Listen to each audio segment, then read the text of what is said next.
अब क्या हुआ, अब हुआ कि इंडिया को जब कोई और कंट्री या कोई और कंट्री की बैंक लोन नहीं दे रही थी, then India approach to World bank.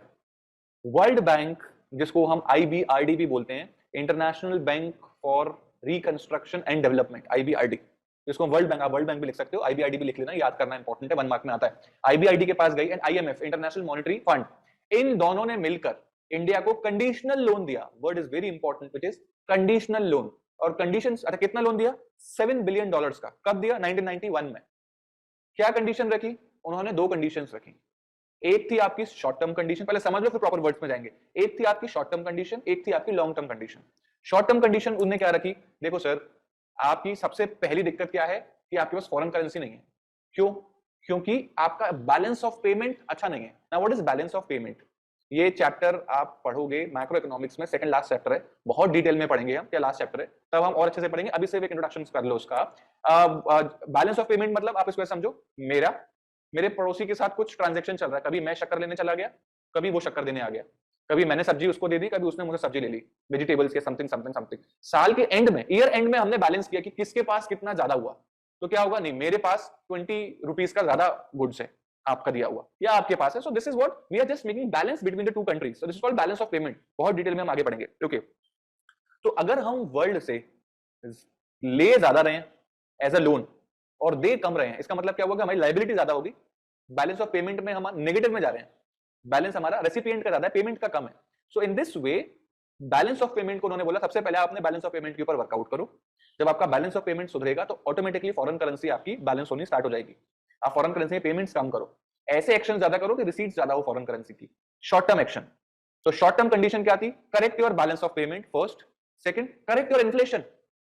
अगर आप बहुत ज्यादा इंपोर्ट्स कर रहे हो हाई प्राइस्ड, तो यहाँ पे इन्फ्लेशन बिगड़ेगा इंडिया का, क्योंकि रॉ मटेरियल्स अगर आपके एक्सपेंडिचर ज्यादा है तो फाइनल गुड्स का आपका ऑटोमेटिकली ज्यादा होगा। इसके इतनी डिटेल में जाने की जरूरत नहीं है, आप ये समझो। शॉर्ट टर्म 2 कंडीशंस थी। क्या? फर्स्ट कंडीशन क्या थी? Correct your balance of payment. Second क्या थी? Correct your inflation. क्लियर है? फिर एक लॉन्ग टर्म कंडीशन उन्होंने फिक्स करी। बोले क्या? आप एक नई इकोनॉमिक पॉलिसी चालू करो। आप इंडिया की पूरी पॉलिसीज को, कोर आपकी जो पॉलिसीज हैं उन सबको चेंज करो।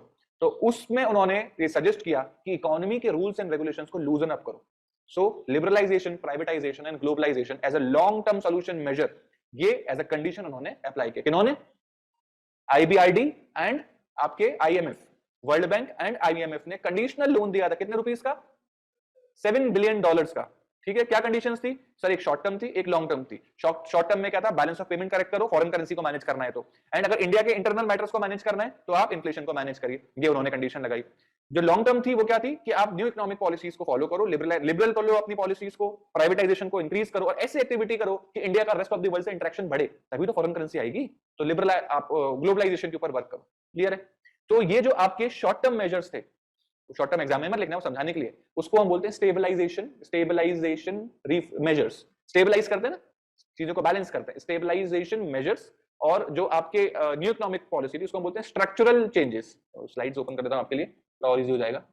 ये देखिए क्या सोल्यूशन निकल के आया कि IBRD और IMF, जिसको वर्ल्ड बैंक बोलते हैं IBRD को, उन्होंने कंडीशनल लोन दिया $7 बिलियन का। क्या कंडीशन रखी? एक तो आप स्टेबलाइजेशन मेजर्स को चालू करो। वो क्या थे? स्टेबल करो अपनी बैलेंस ऑफ पेमेंट, स्टेबल करो अपनी इन्फ्लेशन को।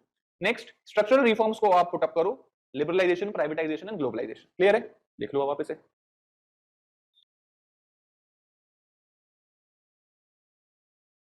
तो एक ये 6 मार्क्स, 4 to 6 मार्क्स का क्वेश्चन आता है क्या कि क्या क्या रीजंस थे आपके ये LPG को अप्लाई करने के, न्यू इकोनॉमिक पॉलिसी क्या है, क्यों अप्लाई करी गई है। तो इसके ऊपर एक क्वेश्चन बनता है 4 to 6 मार्क्स का। तो हमने आप अभी तक जो कुछ भी पढ़ा है वो सारे प्रोसेस पोर्शंस को आपको थ्योरेटिकली आराम से एक्सप्लेन करके लिखना पड़ेगा, सारे के सारे। तो जो कंटेंट बहुत अच्छा है अपने पास, है ना, डाइवर्सिफाइड कंटेंट है। क्या क्या क्या प्रॉब्लम हुई थी, क्या रीजंस थे उस प्रॉब्लम के, एंड देन फाइनली क्या सोल्यूशन। तीनों लेवल्स पे हमने problem, reasons of the problem and solution of the problem, तीनों लेवल्स पे हमने डिस्कशन किया। ओके, अब आते हैं हम, अच्छा ये जो स्टेबल बैलेंस ऑफ पेमेंट है और आपका ये क्या बोलते हैं स्टेबल इन्फ्लेशन, जो स्टेबलाइजेशन पॉलिसी है, इसके ऊपर कोई डिस्कशन नहीं है आपके चैप्टर में। पूरा डिस्कशन अब स्टार्ट होता है हमारा स्ट्रक्चरल रिफॉर्म्स पे, लिबरलाइजेशन, प्राइवेटाइजेशन एंड ग्लोबलाइजेशन। अच्छा, लिबरलाइजेशन से स्टार्ट करते हैं आज। लिबरलाइजेशन मतलब टू बी लिबरल, किस चीज में लिबरल होना। कई बार बोलते हैं सर यार वो टीचर बड़ा स्ट्रिक्ट है, वो मुंडी भी घुमाओ डांट देता है, बोलते हैं कई बार, बोलते हैं ये टीचर बड़ा लिबरल है यार, आप बस नाचो मत उसकी क्लास में, बाकी कोई दिक्कत नहीं है, आप मोबाइल भी चला सकते हो, आप बातें भी कर सकते हो। ऐसा होता है। लिबरल का मतलब क्या होता है? फ्रीडम। ठीक है, बिल्कुल सही। सो लिबरलाइजेशन मतलब सर आप रूल्स एंड रेगुलेशन को थोड़ा कम करो, इतने रूल्स में तो काम नहीं बनेगा। नहीं, अभी मैं आपको खूब सारे रूल्स बना दूं, सिंपल खाना खाने का रूल, कैसे खाओगे, बोले कि आलती पालती मार के बैठो, कितने लोग बैठते हैं, रेयरली कोई बैठता, हम ही नहीं बैठते आजकल, तो पहले बैठते थे। आलती पालती मार के बैठोगे, झुक के खाओगे, पहला कौर खाओगे, सीधे बैठोगे, फिर 32 बार चबाओगे, गिनो, उसके बाद स्वेलो करोगे, फिर अगला कौर लोगे, और जब आप लोगे तो ऐसे लेना पड़ेगा कि पूरी दाल में डिप हो रहा है, पूरी आपकी चपाती उसमें गीली हो जाती है, और फिर आप सब्जी खाओगे, एंड जो आपका लास्ट चपाती की बाइट होगी उसके साथ आपकी सारी सब्जियां खत्म होनी चाहिए। ऐसा नहीं होना चाहिए कि आपकी चपाती पूरी खत्म हो गई तो अलग से आप सब्जी को कंज्यूम करो, नहीं नहीं नहीं, ऐसा नहीं होना चाहिए। एंड आपका जो स्टमक का साइज है उसका 1/3 आप खाना खाओगे, 1/3 आप पानी पियोगे, कितना बचा, आखिरी 1/3 वो हवा के लिए। ये बिल्कुल बैलेंस होना है। अभी मैं इतने रूल्स बनाऊं, खाना खाओगे, खा पाओगे क्या, नहीं खा पाओगे ना। यस, आप में से कोई कर पाएगा क्या, नहीं। No sir. सो जितने ज्यादा रूल्स होते हैं उतना ज्यादा एक्टिविटी में डिससैटिस्फैक्शन होता है। अच्छा, अभी भी हम क्या समझ के आए थे, जो आपके कॉन्स थे किस चीज के, ये आपके लाइसेंसिंग के, कितने सारे कॉन्स थे सर, करप्शन था एक तो आपके में, नए लोग अच्छे आ नहीं पा रहे थे सर, जो आ रहे थे वो सर इतने सारे रेस्ट्रिक्शंस को फॉलो करते थे, बड़ा गड़बड़ मैटर था सर आपका। तो हमने ये वाले क्वेश्चंस को समझा था। So it is very clear and evident कि टिल 1990 तक की पॉलिसी कोई बहुत अच्छी नहीं थी। पर हाँ, ये भी सही है सर, मान लेते हैं सर, थोड़ा डर था गवर्नमेंट के अंडर कि कहीं ऐसा ना हो, चीजें रिपीट, मान लेते हैं, वो सब भी सही है, बट स्टिल दिक्कत तो थी। ओके, अब हम यहाँ पे आ रहे हैं लिबरलाइजेशन। तो मुझे इतनी सारी स्टोरी आपने सुन ली, सबसे प्राइमरी किस चीज में लिबरल होने की जरूरत है, लाइसेंसिंग। सर सबसे पहले लाइसेंसिंग में लिबरल हो। तो अब हम अभी माइक्रो लेवल पे आगे बढ़ने से पहले जनरल ओवरव्यू समझ लेते हैं आपके लिबरलाइजेशन का। तो जो अभी हम जो बात कर रहे हैं, it is new economic policy जो अप्लाई हुई थी। अभी यहाँ पे माइक्रो लेवल कोई कंट्रोल नहीं था आपका वर्ल्ड बैंक और आईएमएफ का, ये गवर्नमेंट की पॉलिसी थी। आई थिंक आप लोगों को पता होगा, फाइनेंस मिनिस्टर उस समय डॉक्टर मनमोहन सिंह थे जिन्होंने इस पॉलिसी को इंप्लीमेंट किया था। ठीक है, ओके, वापस से आ जाते हैं इस बात पे। सो ये जो आपका लिबरलाइजेशन था वो सबसे पहले अप्लाई सभी कुछ हुआ, उसका एक एस्पेक्ट था कि इंडस्ट्रीज के ऊपर जितनी ज्यादा लाइसेंसिंग थी उसमें थोड़ा सा रेगुलेशन को डीरेगुलेट करना। वर्ड क्या है, डीरेगुलेट। बहुत ज्यादा रेगुलेशंस है सर, थोड़ा ढिलाई दो, डीरेगुलेट करो चीजों को। तो इंडस्ट्रियल जो सेक्टर था, जो पॉलिसीज थी, उसको सबसे पहले डीरेगुलेट किया गया। एक ये एस्पेक्ट था लिबरलाइजेशन का। दूसरा एस्पेक्ट क्या था, ये जो फाइनेंशियल मार्केट है, फाइनेंशियल मार्केट में क्या आ गए, आपके सारे बैंक्स आ गए, म्यूचुअल फंड्स आ गए, आपके शेयर मार्केट आ गया। ये जो फाइनेंशियल मार्केट था इसमें भी बहुत सारे रूल्स थे, उसको भी थोड़ा सा लूजन अप किया, लिबरल हुए। तो एक कहां लिबरल हुए, जो इंडस्ट्रियल सेक्टर था उसमें लिबरल हुए। दूसरा कहां लिबरल हुए, दूसरा लिबरल हुए आपका फाइनेंशियल मार्केट, फाइनेंशियल सेक्टर। तीसरा लिबरल हुआ गवर्नमेंट की जो पॉलिसी थी वो था टैक्स रिजीम, जो टैक्सेशन पॉलिसी थी थोड़ा सा उसमें भी गवर्नमेंट लिबरल हुई।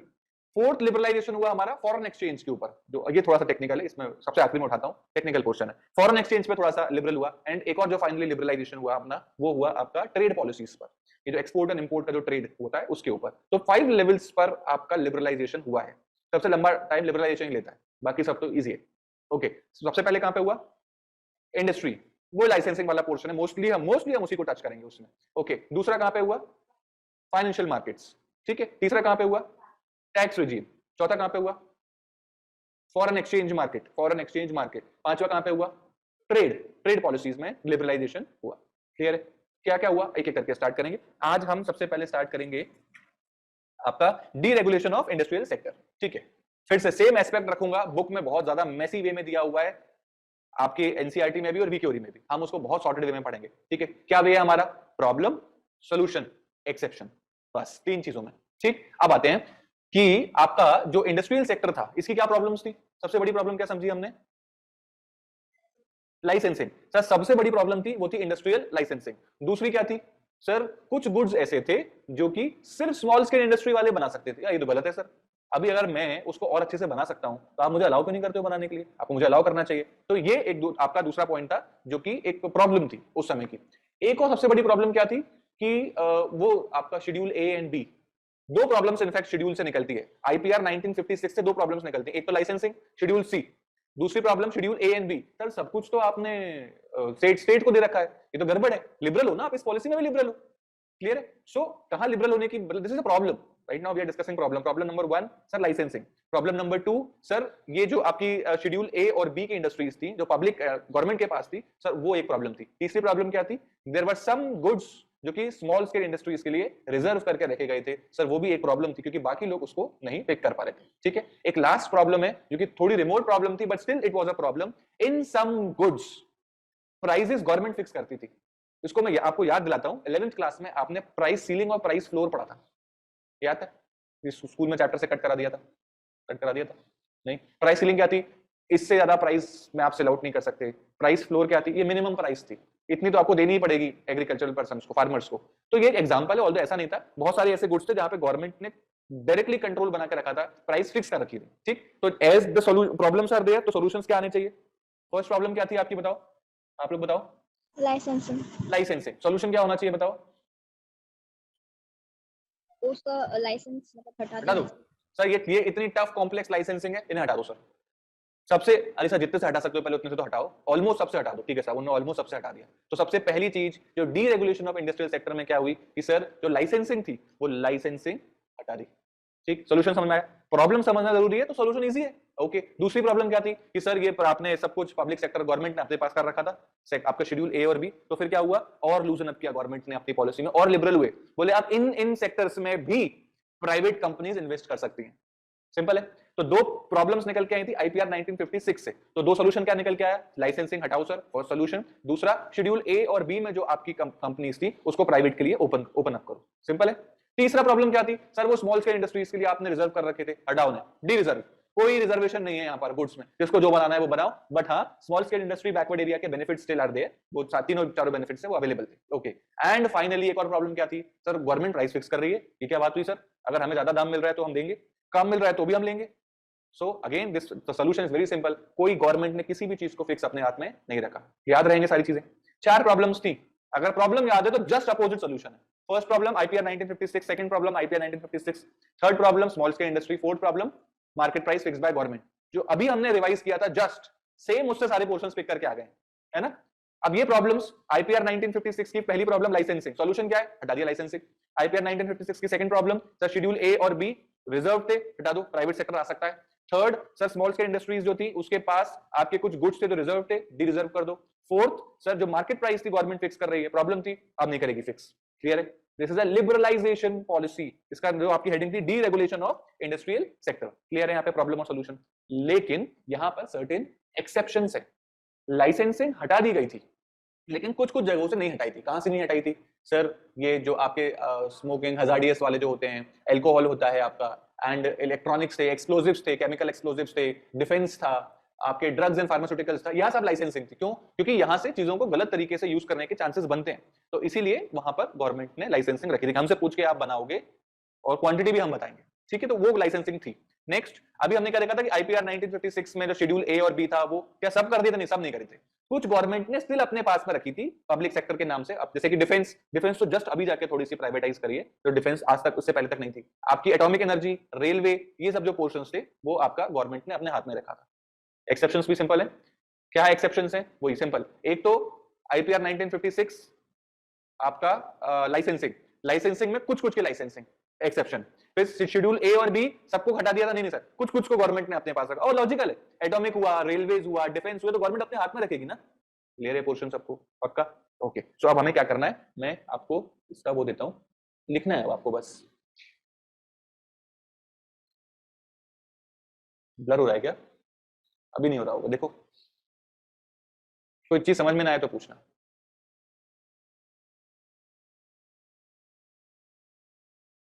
अब रीड करेंगे भाई,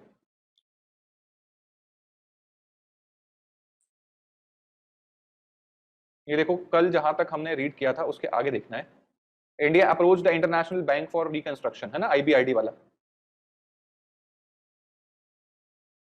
करिए रीड।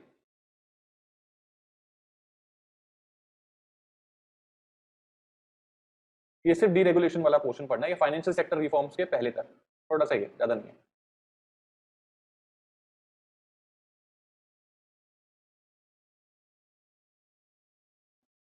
ठीक है, क्लियर है, सारे पॉइंट्स कवर कर लिए हमने।